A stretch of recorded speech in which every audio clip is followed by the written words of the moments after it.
Este é o vídeo da continuação sobre como a Rússia e a China criaram e desenvolveram o narcotráfico internacional. No vídeo anterior, falamos de como a China foi a precursora do tráfico de drogas internacional, no intuito de desmoralizar e enfraquecer os seus inimigos, e também como a Rússia entrou no negócio, e o organizou através do treinamento de pessoas escolhidas para o difundirem principalmente no Ocidente, em especial os Estados Unidos, o seu principal inimigo. Abaixo o link do vídeo anterior.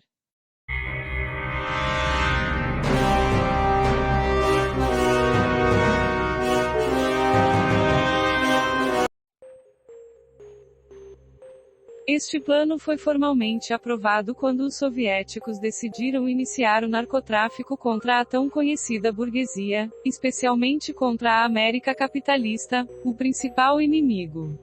A estratégia revolucionária básica atualizada tomou forma entre os anos de 1954 a 1956. Como detalhado por Saginaw, haviam 5 diretrizes principais na estratégia modernizada. Primeiro, o treinamento de líderes foi melhorado para os movimentos revolucionários, civis, militares e o pessoal de inteligência. A Fundação Patrício Lumumba University em Moscou é um exemplo das primeiras medidas tomadas para modernizar o treinamento da liderança soviética. O segundo passo foi o treinamento de terroristas. Treinamento para o terrorismo internacional começou sob o disfarce de luta por libertação no contexto da política de descolonização por parte do Comitê.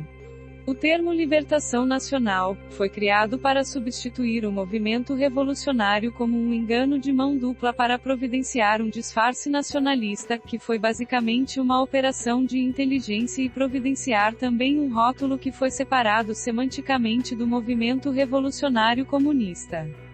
O terceiro passo foi o narcotráfico internacional. As drogas foram incorporadas estrategicamente para travar uma guerra revolucionária como uma arma política e de inteligência para se desenvolver contra as sociedades burguesas, e também como um mecanismo para o recrutamento de agentes de influência ao redor do mundo. O quarto passo foi infiltrar o crime organizado e, além do mais, estabelecer sindicatos do crime organizado patrocinados e controlados pelo bloco soviético por todo o mundo. O quinto passo foi planejar e preparar sabotagens também pelo mundo inteiro. A rede para esta atividade veio a se realizar em 1972. A decisão de Moscou sobre o crime organizado foi feita em 1955.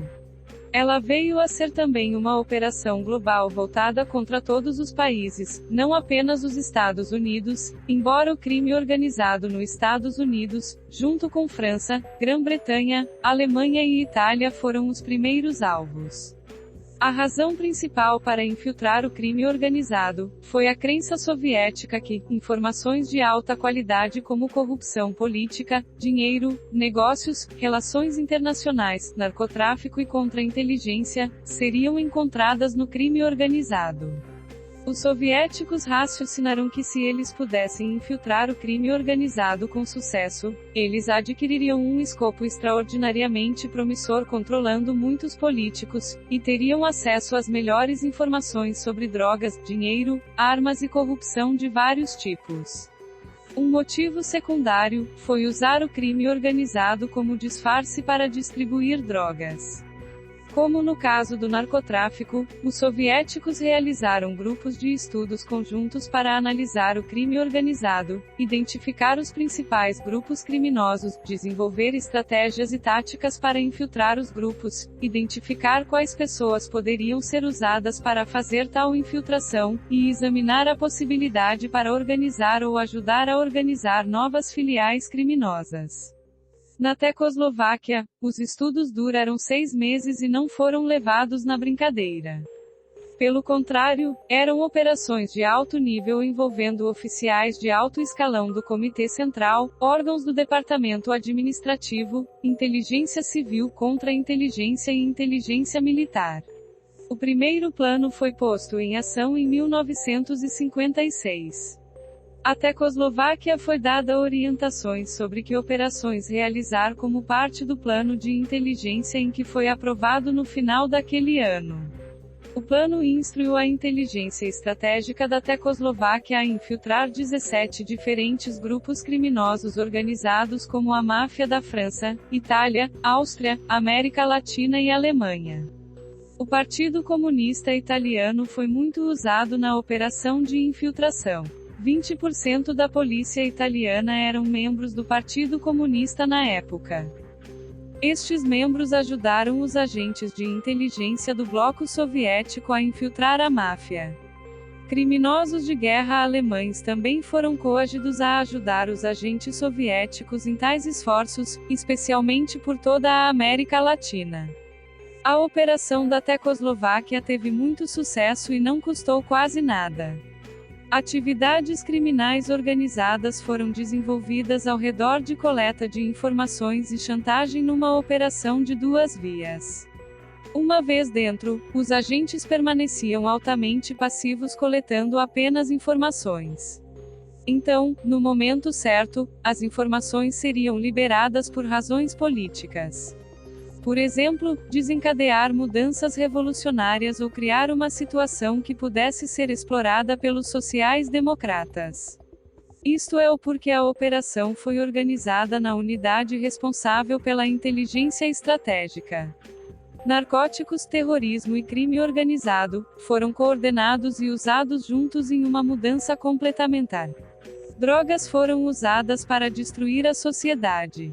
O terrorismo foi usado para desestabilizar os países-alvo e preparar um ambiente revolucionário, e o crime organizado foi usado para controlar a elite.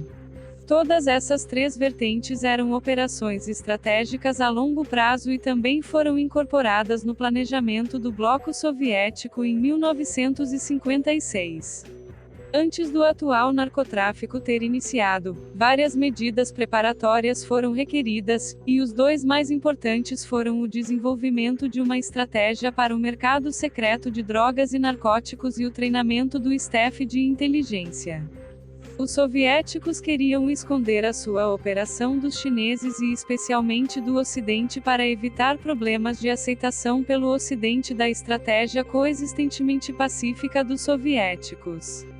Devido às estratégias de narcóticos serem ainda novas em suas particularidades, tinham que ser desenvolvidas habilidades de inteligência necessárias e depois passadas aos agentes. Esta atividade envolveu não somente os soviéticos, mas também agentes de inteligência do leste europeu. Uma das últimas medidas que foi iniciada antes do começo da grande operação de narcotráfico, foi o estabelecimento de centros de treinamento para traficantes. No caso da Tecoslováquia, os centros de treinamento foram realizados conjuntamente com os soviéticos. Haviam centros de treinamento gerenciados por inteligência civil que foram planejados por oficiais soviéticos junto com os tecoslovacos da segunda administração do Ministério do Interior.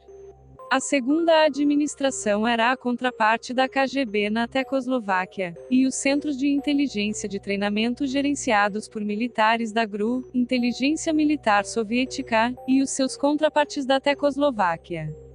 Estes planos foram desenvolvidos em 1959 como o general Sagina lembra, e a revisão do Conselho de Defesa dos planos e decisões para criá-los, seguindo as instruções do Conselho de Defesa soviético, aconteceu em 1959 ou 1960. O Centro de Treinamento ZS, Inteligência Militar, era localizado num subúrbio em Petchoka na Tecoslováquia próximo à fronteira com a Áustria. O centro de treinamento da segunda administração era localizado próximo a Liberec na fronteira com a Alemanha Ocidental. Cada curso consistia de 3 meses de treinamento intensivo. Enquanto a doutrinação marxista-leninista estava presente, a ênfase sobre o negócio do tráfico era estrita. Os soviéticos providenciaram aos tecoslovacos uma cópia sobre o cronograma e planos de aula dos soviéticos. O curso incluía instruções em a natureza do negócio da droga como tipos e qualidade, meios de produção, organização da distribuição, vendedores e compradores da droga, segurança, infiltração de redes de produção já existentes, como usar a experiência das redes de inteligência, comunicações em organização de drogas, como passar informação para a inteligência, e como recrutar fontes de inteligência. Nos centros ZS, 2 grupos eram processados e alternados para treinamento. O primeiro grupo foi recrutado pelos serviços de inteligência militares e civis. Este grupo era estritamente para criminosos de drogas, os participantes não eram comunistas e nem ideologicamente motivados. A palavra criminoso aparece aqui como citações, pois isto era o que o treinamento produzia. Contudo, todos os recrutados eram cuidadosamente selecionados pela contra-inteligência militar ou civil para estarem certos de que eles estavam limpos, ou seja, que eles não tinham histórico criminal ou algum envolvimento em corrupção que os deixassem vulneráveis a chantagens por outros partidos. Quase sempre os recrutados eram filhos de pessoas em posição de poder. Estas pessoas, e o risco potencial que seria associado ao seu recrutamento, eram assunto frequente de discussões específicas no Conselho de Defesa Tecoslovaco. O segundo grupo era de pessoas recomendadas pelo primeiro secretário de vários partidos comunistas no exterior, sendo estes considerados leais à causa. Eles também eram cuidadosamente selecionados pela contra-inteligência civil e militar antes de serem admitidos no curso. O seu treinamento era levemente diferente devido que o seu negócio era voltado para servir a uma proposta política local e também porque eles operavam e se comunicavam por canais distintamente especiais como o partido ou a inteligência. O seu negócio e treinamento era insistentemente orientado para apoiar o primeiro secretário dos partidos comunistas locais, como por exemplo, comprometer líderes de oposição. Para os instrutores tecoslovacos, os soviéticos providenciaram 2 instrutores que tinham experiência prática para cada curso, e quase sempre eram latino-americanos ou outros que falavam espanhol com fluência. Estes instrutores compareciam aos seminários para lidar com problemas práticos da vida real. Como citado anteriormente, os cursos duravam 3 meses. Portanto, treinava-se um total de 4 grupos por ano. O primeiro grupo a fazer o curso ZS na Tecoslováquia foi pequeno. 7 futuros traficantes consistiam de 4 latino-americanos, 2 alemães ocidentais e 1 de nacionalidade francesa ou italiana, como Sagina relembra. Em 1964, o tamanho do grupo chegou a 14, e no final dos anos 60 chegou a 20. Portanto, um total de aproximadamente 30 estudantes foram treinados no primeiro ano no Centro ZS na Tecoslováquia, e em 1968 o total anual chegou a 80. O segundo centro de administração era de um tamanho similar. Adicionalmente, Sagina estava ciente sobre o centro de treinamento para traficantes funcionando na Bulgária, Alemanha Oriental e União Soviética.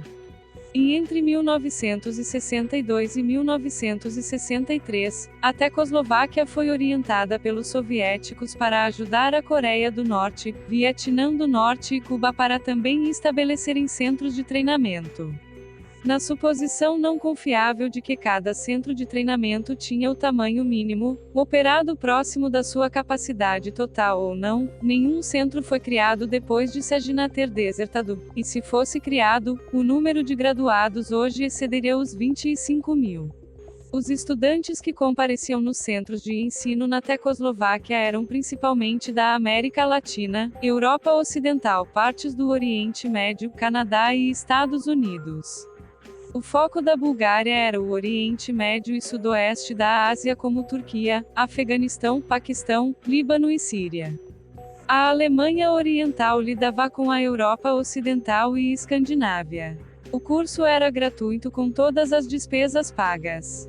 Os graduados retornavam para os seus respectivos países e então colocavam em prática todo o seu aprendizado. Alguns faziam operações independentes e outros apenas cooperavam com elas. Aqueles que tentavam desertar ou mudar de lado eram assassinados. Tudo era retornado por uma porcentagem de seus ganhos diretamente para a União Soviética, que então reembolsava os serviços de inteligência dos países satélites que fizeram o treinamento. No caso da Tecoslováquia, a sua parte era de 30% da receita, com os soviéticos recebendo 15% destes. O estabelecimento desses centros de treinamento completavam as preparações para a estratégia do narcotráfico. Estas atividades, como o desenvolvimento estratégico, treinamento, pesquisa, espionagem e análise de mercado, foram as principais atividades da ofensiva soviética do narcotráfico no começo dos anos 50. Onde haviam operações de inteligência envolvendo narcotráfico, estas eram mais de natureza de provas limitadas. O tráfico real, na perspectiva de Saginaw, não tinha começado até 1960. Pelo tempo em que a estratégia de mercado estava funcionando, agentes de inteligência estratégica estavam sendo treinados e escolas de treinamento estavam graduando narcotraficantes.